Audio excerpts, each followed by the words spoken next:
summer is around the corner, and the thing that people are talking about the most, especially after 2020, is shedding some of those 2020 pounds, right? The quarantine pounds, the winter weight, if you will.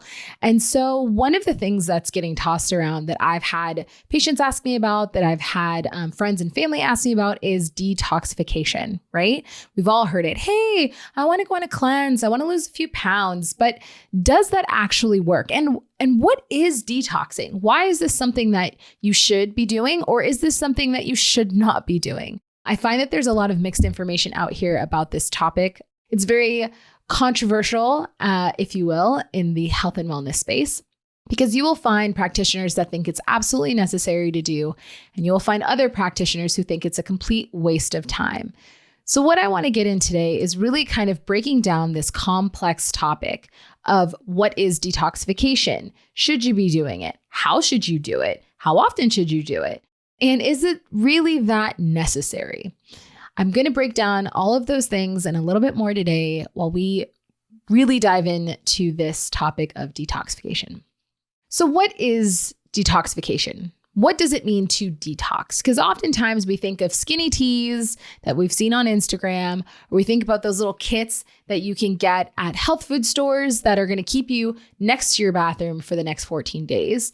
But that's not really what detoxification is about. And there's so much more to this topic than, again, your influencer promoted skinny tea that's going to make you be de-bloated and lose 10 pounds in 2 days, right? That's not really what we're talking about here. We're going to talk about the science of what happens when we detox. So detoxification is a natural process that the body does. It involves a few different organs. The skin is involved in this process. The liver, the kidney, and the intestines all play quite a heavy role when it comes to detoxification. So all of these organs are working together in concert to help make toxins that we get exposed to on a regular basis, number one, less toxic, and to remove it from our bodies. That is, if everything is working as it should. So that's kind of the perspective we'll take at first is, let's say everything is working perfectly. What does that look like? So we are getting constantly bombarded with toxins, the air that we breathe, the food that we eat, the beverages and or water that we drink, the lotions that we use, the personal care products. All of those things have toxins in them. And what our bodies do is it eliminates those toxins, because an overburden of toxins can lead to a sluggish system, and it can actually cause injury or harm if accumulated. So what's meant to happen is that we get exposed to these toxins, right? We'll say this is the food that we eat. So we'll eat non-organic or we'll eat fast food. And what's meant to happen is that we consume these things. The intestines then puts those toxins, nutrients, minerals, vitamins, and other things into the bloodstream. And then the blood passes through the liver. The liver will then pull out some of these things like the toxins, which is what we're going to focus on today. And it goes through phase 1 and phase 2 detoxification in the liver. So phase 1 is that it takes those toxins that were passed to it, per se, from the intestines and makes it less toxic. That's phase 1. In that process of making it less toxic, it does create things called free radicals. And free radicals are detrimental in their own way. They can cause a lot of damage in the body. So that's created in phase 1. In phase 2, we're then eliminating all of those things, including the free radicals. How you can fight free radicals, we'll kind of take an aside really quick, is consuming foods high in antioxidants, like berries are really high in antioxidants, but there are a bunch of other foods as well, or taking like an antioxidant supplement. So oftentimes people will take resveratrol as one of them. That's an antioxidant that's found in wine, or, there's a whole host of other phytonutrients and antioxidants that you would want to take that aid in this elimination process. So phase 1, to kind of bring it back to simple, phase 1 is make that substance less toxic to the body. Phase 2 is to get rid of it. 2 ways that we get rid of it. One of the things that happens in that phase 1 is that we make those toxins water soluble. And once they're water soluble, we eliminate them through the kidney. And then we also eliminate them via bile. So bile is produced by the gallbladder. I don't want to I don't want to lose you here in the science, but you do need to know the science behind it so that you have a really well-rounded idea of what actually happens. So bile is released by the gallbladder and it's released into the intestines. And then you, at the end, excrete through elimination, AKA bowel movements. So bowel movements and urine are your main two ways of eliminating toxins from the body. Okay, so hopefully I didn't lose you too much there, but idea is when we intake toxins, our body goes through that process I just described and eliminates them. That is if all things are working in concert perfectly. Let's talk about what happens when they're not working perfectly. Basically, that whole process that's meant to happen, if the intestines aren't working appropriately, or if the liver is not working appropriately, what you will have is a buildup of toxins. And what your body will do, because instead of having toxins floating around, the whole purpose is self-preservation. So it's not going to let you poison yourself. Instead, it's going to take those toxins and it's going to store them in your fat cells. So two ways you can think of this. Number one, have you ever wanted to lose that like last little 5 pounds? And no matter what you do, it is near impossible to lose those 5 pounds. Or if you lose them, you gain them right back. That could be because you have a nice little fat toxic pooch somewhere and your body is smart enough to know not to poison itself. Again, self-preservation here is the goal. Another way of thinking of this is if you've ever started to lose weight or clean up your diet, eat more healthfully. And have you ever noticed how you feel bad, right? You can notice things like headaches. You can notice things like stomach aches, issues with bowel movements, all of those things, because your body is starting to break down that fat to use it for energy. And in the process, it's releasing those toxins back into the bloodstream in the hopes that the liver will then do phase 1, phase 2 detoxification and eliminate them appropriately. Now, as you can see, the body relies a lot on the liver to do this, but it also relies on the intestines because if you're not eliminating appropriately, meaning having enough bowel movements, then you're not actually going to get rid of the toxins. So what will happen is your body will break down that fat, it will release those toxins, and then once it does that, it'll get back to the intestines via bile to get released. And if you're constipated chronically, you're not going to be able to release those toxins. So what are you going to do? Your body is going to recirculate them, bring them back to the liver, and the liver is going to say, I have no way of getting rid of this right now, so I'm just going to stuff this here in this fat because that is protective. So when people talk about a detox and they talk about skinny teas and kits, and the reason why there's such a large focus on poop is because you need a way to get it out. So when we're thinking about doing a detox, we have to think about assisting and aiding in phase 1 of the detoxification as well as phase 2. So there are certain nutrients that are needed. B vitamins is one of these, where if you don't have the active form of B vitamins, like methylcobalamin, which is the active form of B12, or methyl tetrahydrofolate, or MTHF, then you are not getting the activated forms of those nutrients so that you can excrete them appropriately. Okay. So that's a little bit about the background of detoxifying, what happens when it works and when it doesn't work. So should you be going on a detox or going on a cleanse? And what does that look like for you? Because what that looks like for the body is what I just explained. But what does that look like for you is what we'll go into now. The way I like to think of it is, if you guys have seen I Love Lucy. So I am a child of the 90s, born in the late 80s, raised in the 90s, and I loved Nick at Night as a kid. I watched it all the time. Taxi and Cheers, things that went way above my head at the age of 10 or 11, but I loved those shows. Mary Tyler Moore, that's another great one. I love in the end when she like throws her hat in the air. We would always replay that episode, or I guess reenact that episode when we were kids.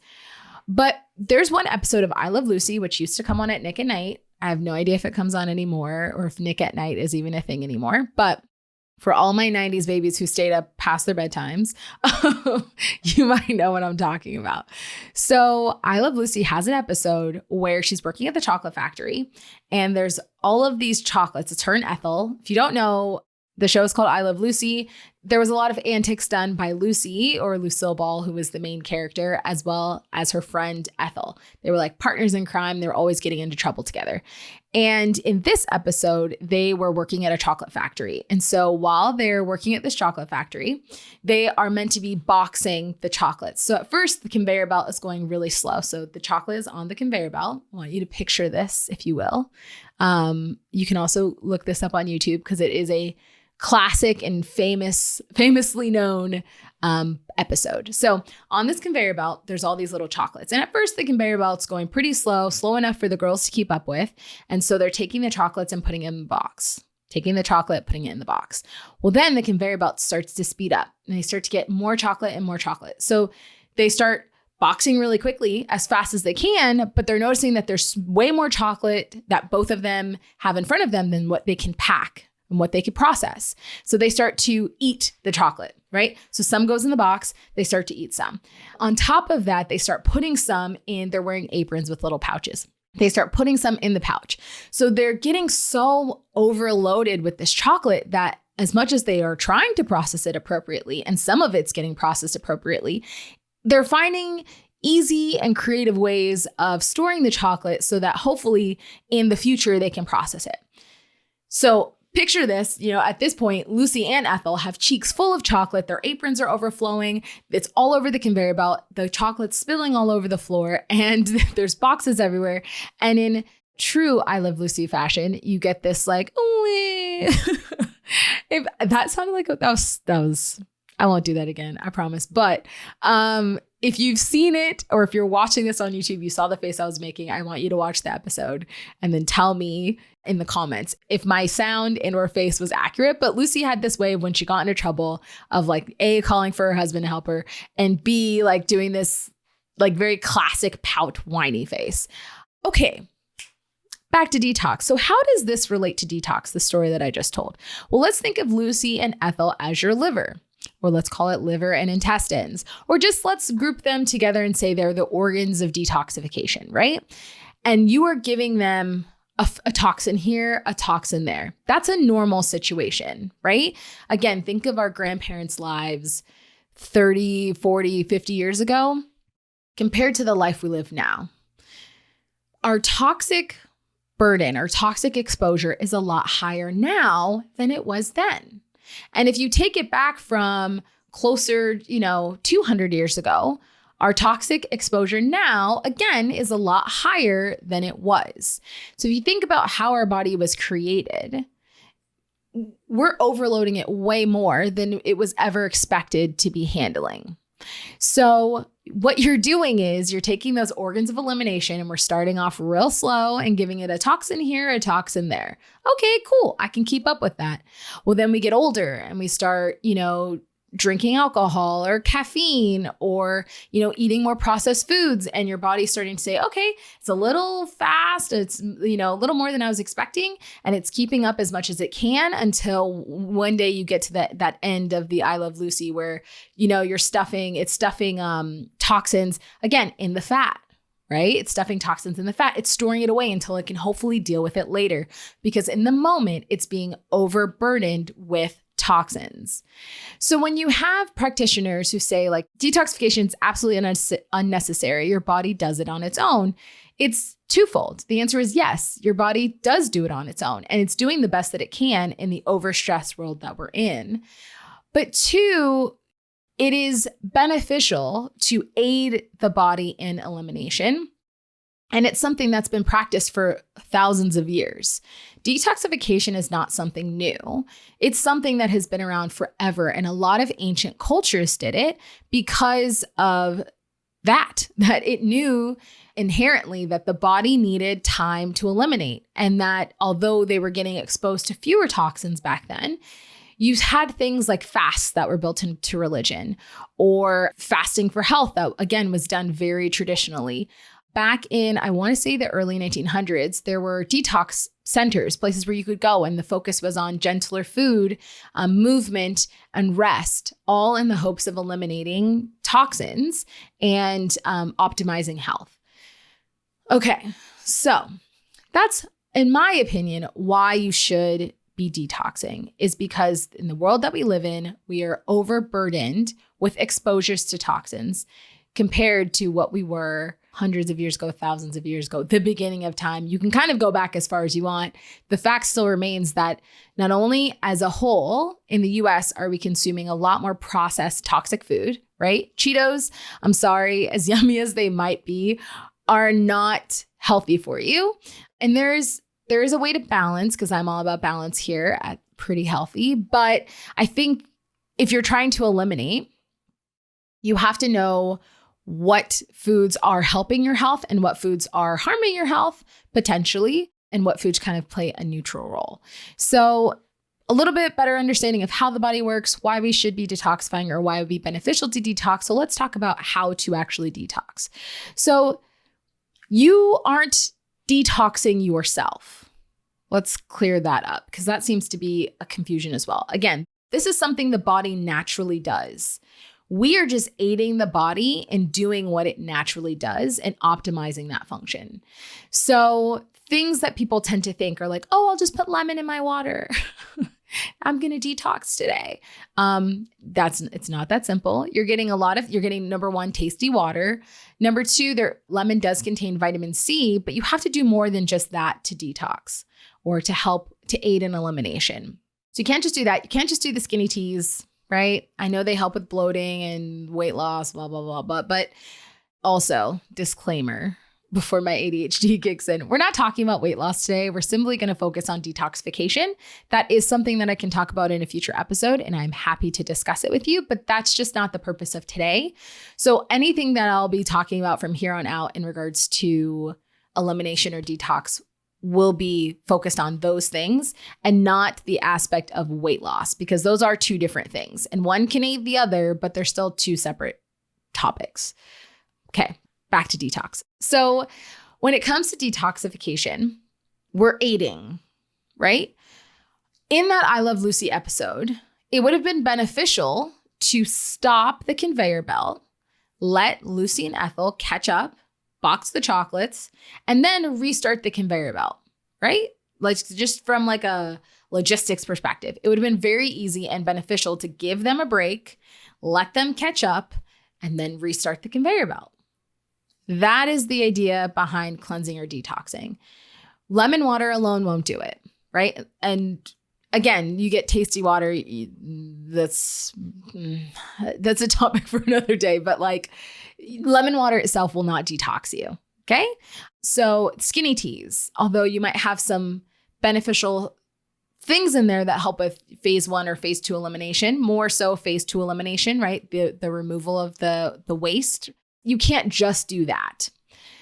When it comes to detoxifying, you need to focus on gentle diet, gentle movement, rest. Because that's really what this is about. You're not only resting your organs of elimination, but you're also resting your mind and your body. So starting with gentle diet. When I say gentle diet, I mean a diet that's low in processed foods and also low in toxin overload. So at this point, if you were in the middle of a cleanse or a detox, you would be wanting to consume organic food, exclusively organic. Because again, if we're taking this rest, again, think of the conveyor belt with I Love Lucy. If we're taking this rest, then we need to actually not be continuing to add chocolates onto this conveyor belt. We need the conveyor belt to completely stop so that we can catch up with the chocolates that we already have. And so that's where the gentle diet comes in. Gentle diet meaning gentle, or I guess less toxic, but also meaning gentle foods that are easy for your body to break down. So oftentimes things like rice, steamed vegetables, soups, smoothies, juices. I'm not a like juice cleansey type of person. It's not that they're bad. It's just You don't have to, again, do that to have an effective detox. But the idea is that you focus on easy to digest foods so that your body isn't having to work to do that, so it can actually focus on the toxins you already have. So gentle diet, lots of water. Because again, if you think about it, you need to be having regular bowel movements and you need to be urinating. Those are the two ways that you're going to eliminate toxins. So if you're not consuming enough water, you're not going to do those effectively, and we're wasting our time here. So gentle diet, lots of water, movement. So gentle movement, things like yin yoga can be great. Walks can be great. This is not the time for you to be doing your HIIT workout or your CrossFit. So those can be overwhelming to your system. The idea is we're looking for rest here in many ways than just one. So by taking the time to have those gentle movement practices, you are able to help the system continue to function, because movement does aid in things like bowel movements, but you're also giving your body enough time to rest so it can catch up. And then the third thing I mentioned was gentle diet, movement, and rest. So rest. One is giving the digestive tract a rest, right? I mentioned that already. Eating that more gentle diet. This is also sometimes why people will do a water fast or juice fast or juice cleanse in this situation, because it allows the body to rest from having to break down food and then do the eliminating toxin thing. So those are kind of the pillars of detoxifying, the things that you'd want to focus on. There's also a ton of extras that you can do that people tend to really like. Lymph massage is one, sauna, infrared sauna specifically. Colonics is something that people like to do, again, aiding in that phase 2. Some other enhancements would be, trying to think off the top of my head, the teas and things like Smooth Move, things that will help you actually eliminate. But you should be eliminating appropriately if you're eating that gentle diet and you are getting in a good amount of water. You shouldn't necessarily need any type of tea to stimulate. You shouldn't need any laxatives is what I'm saying. So yeah, you have those enhancements as well. You don't need those enhancements. You can do a great job without that, but sometimes people do find them helpful. Sometimes people find it more helpful to follow a plan, right? Something that someone has laid out saying step 1, step 2, step 3, and do those things. Another thing is after detox, you want to ease into that way of eating, but then at the end, you also want to ease your way out of that way of eating. So what you don't do is you don't do a detox and then go eat McDonald's. You don't do a detox and then go eat a big meal, a big heavy meal, right? We've been on this gentle diet. Oftentimes, most cleanses are, I would say 3 to 7 days on average. Some people do it for a little bit longer. I wouldn't do it any less than 3 days, but yeah, what you don't want is to ruin all of that progress, all of that hard work by going and biting into a Big Mac. It's not the time for it. Another thing that people use a detox for is resetting some of those bad habits. So again, you kind of would defeat the purpose to jump right into Taco Bell right after a cleanse. So I don't, 10 out of 10, don't recommend doing that. Another thing that I mentioned before was rest. And I want to touch on that again, which is just sleep, the importance of sleep during a detox. This is not an enhancement. This is a requirement. I'm going to say that again. Sleep is not an enhancement of this process. It is a requirement. And that is because when we are asleep, that is when our body goes into repair mode. So any of those extra things that the body has to do, any of those extra toxins that the body wants to eliminate, sleeping time is the time for it to get done. So if you're not sleeping appropriately, you're not sleeping well, you're not well rested, you will also have a breakdown in this process. Because of all these things that I've mentioned, whenever practitioners, right, be alternative or otherwise, say that detoxing is not beneficial or not something we need to do, I don't agree. And I don't agree because of all the things I mentioned. Yes. Should the body be doing it on its own? Yes, it should. Is it optimized? Is that function optimized? And is it doing the best job that it can, considering the burden that we're putting on the body? And oftentimes that answer is no. The ideal time to do something like a detox, I would say, is 1 to 2 times a year, depending on your lifestyle, how active you are, how healthy you are outside of the detox, would kind of direct your path as to whether or not you should be doing it once a year or twice a year. Oftentimes, spring is a time where people think of it, right? Spring cleaning our house, spring cleaning our life, and oftentimes spring cleaning our diets and our lifestyles. And so detoxing is one way to kind of, again, shed some of the burden of winter, whether that be mental burden or physical burden, and kind of getting geared up and ready to start the summertime. I'm trying to think. I feel like that's it when it comes to detoxification. If you want more information or if you want me to go more in depth, I'm happy to do a part 2 to this episode because there's a lot that kind of goes behind the scenes. Also, I've created a mini ebook called The Pretty Healthy Guide to Detoxification. So if you want more information or you want more breakdown of the science or you want a sample diet or you want more information about the enhancements that I mentioned, that you can find in there. And I'll put the link to that in the show notes below. Thank you so much for joining me for this episode. I hope you got something out of it. If you did, please feel free to comment, to like. If you're watching this on YouTube, then like it. Obviously, Apple Podcasts doesn't have a like, but I'd love a review. That'd be great too.